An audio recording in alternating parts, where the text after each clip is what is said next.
this and to celebrate for this awesome event. Major League Baseball and Fanatics have unveiled some Rick Wood apparel. Y'all see the swag. Y'all see the swag. We got the hoodies right here. Yeah. You know what I'm saying? I'm going to throw mine on as soon as the show ends.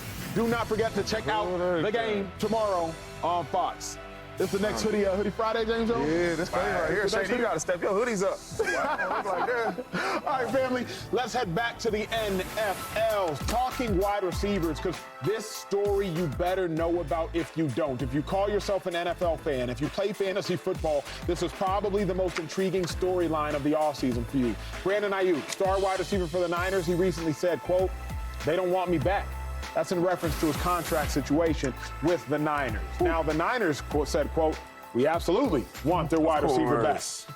James Jones, resident wide receiver, you led the National Football League in touchdown catches in 2012. So when talking about wide receivers on TV, nobody better to talk to than you. Yeah. Does it make sense for the Niners to move away from Brandon Aiyuk and go ahead and part ways?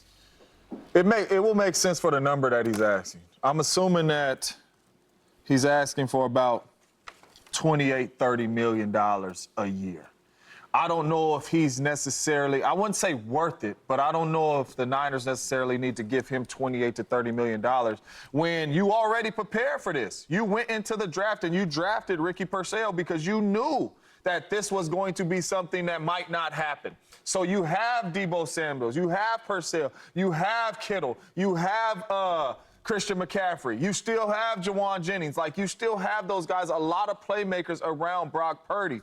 So to give a guy $30 million a year, which I think he's asking for, because rumor is they offered him around 26, and he's sitting here saying that they don't want me. So obviously that's not the number that he wants, because if somebody offered me $26 million and I'm a year and I'm like, hey, man, they don't want me, that ain't the number I'm looking for. So I'm assuming he's looking for, hey, somebody going to get hurt in the preseason, whatever it may be, training camp, and somebody's going to give up a first-round pick to come get me, and they are going to pay me money. I don't think it's smart for the San Francisco 49ers to pay Brandon Aiyuk in the ballpark of the Justin Jefferson and those boys $30+ million a year. And I think that is what he is chasing. I think you move on for him and try to get what you can from him. Can we show the audience the average of the top wide receivers' money? Because I want the wide receivers to have context when James brings up 26, 28, $30 million. Justin Jefferson, he reset the market at $35 million a year. Through 3 years, no wide receiver has had a more prolific start to their career. A.J. Brown at 32, Amon-Ra at 30. If I'm Aiyuk, that's what I'm looking at. You looking at who? 30. I'm looking at Amon-Ra straight dead in his eyes. I'm looking at him dead in his eyes. Now, give me my one shot. I'm looking at him dead in his eyes. Y'all not giving me my one shot, so I'm still in the 4 box. But I'm looking at Amon-Ra St. Brown dead in his eyes, and I'm saying, whatever he makes, I get at least 1 penny more. Because Aiyuk is eating on a squad that got Kittle, and Kittle eating, Deebo, and Deebo eating, McCaffrey eating. And here's what we don't talk about enough. Aiyuk is eating, and they don't create space for him to eat.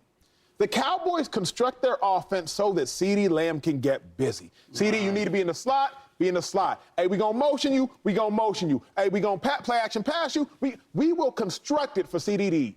Aiyuk, go in. But Coach, can I get some motions? Can I get some pre? No, we got to do that for Deebo. But Coach, can I? No, we got to do that for CMC. Aiyuk, they just say, hey, go win. And he goes and wins to the tune of 1,300 yards. So if I'm Aiyuk, I'm saying, y'all better run me my money or send me to somebody who will. That's where I'm at. So we definitely not denying the type of player he is. We talking about, can the Niners afford to do this? I don't think so. Okay. You just said that the Niners are not game planning for Aiyuk. Why? Too many others to game plan. Exactly. Okay. I got too many people around. You know who the game plan is around in Dallas is CeeDee Lamb. Yep. You know who the game plan is around in Detroit in that passing game? It's Amon-Ra. Yes, they run the ball well, but it's Amon-Ra when we're throwing this ball.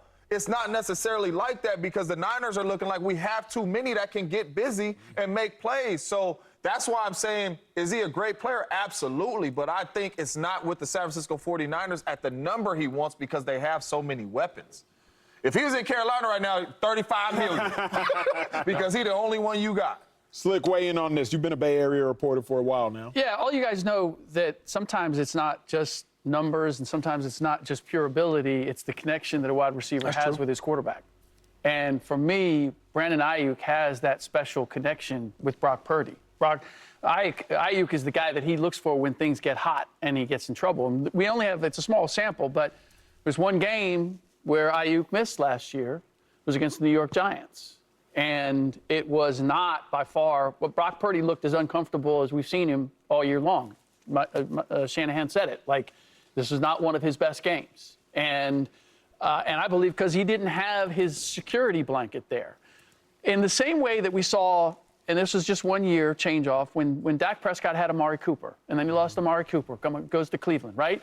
He had that adjustment period of a year where he just didn't look the same because he didn't have that one guy that he counted on. We could say CeeDee Lamb's better wide receiver, that he had other options, but it was that one guy he liked to go to, right? That when things got hot. And so that's where I think Aiyuk's value is greater than anything. And fact of the matter is, to your point, like, had the most receptions, 1,300 plus yards, 7 TDs. Like, if you are believing in Brock Purdy, and I believe that Brock Purdy is a product of the talent around him. Sure. I don't think he makes other guys better. I think the talent that they have makes him the quarterback that he is. And no one does that more than Brandon Aiyuk. Really quick before Shady goes, because you guys reminded me yesterday that receiver is one of the easiest spots to come into the National Football League and ball out in. Busy. I don't know if a lot of people have watched Ricky Purcell, but he's Brandon Aiyuk. Yeah, similar. Extremely, really good route runner, really good hands, don't need motions, don't need none of that, create space. That's him. You know what I mean? So that's why I think the Niners prepared for this moment. Do y'all think the Niners are a better team without Brandon Aiyuk? Absolutely not. They're not. So when I look at the Niners, especially on the offense, I think the biggest impactful player they have, I would say Debo, right? Going to the game and just being a fan and watching him, he gets everybody into it, from the offense and to the defense, the way he plays. Say him over Christian? Let me finish. I think the best offensive weapon is Christian McCaffrey, right? Catch the ball, run the ball. You need a big play, he's going to give it to you, right? I think Brandon Aiyuk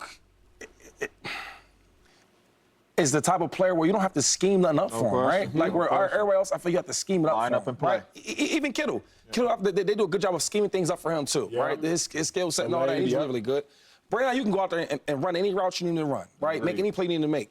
I just feel like the stuff he's been doing these last 2 years, the stuff he's accomplished, he's all-pro, Yes, right? sir. Yes, sir. Like he deserves to get paid. Now, as I look at this number sheet of everybody getting paid, Jefferson at 35 is a lot. A.J. Brown, 32.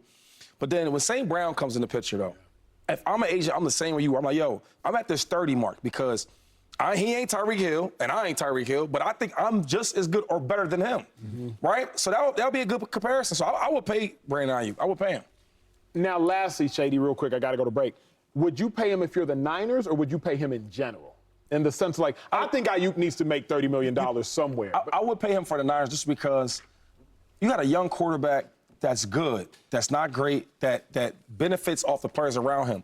I don't want to play this game, right, and you take one of his key pieces away, because all we know about Brock Purdy is that he's a good quarterback. Yes. Yeah. And you start taking him away and all that, and you hope that the Niners going to go back to the NFC Championship game because they're that good or this, that. You don't know that. Let's keep what we have here, and let's win a championship. And then when we win a championship, then let's start breaking these guys up. Smart. Well said. Well, speaking of winning championships, the Celtics just did about 36 hours ago. But the question is this: are they an all-time champion?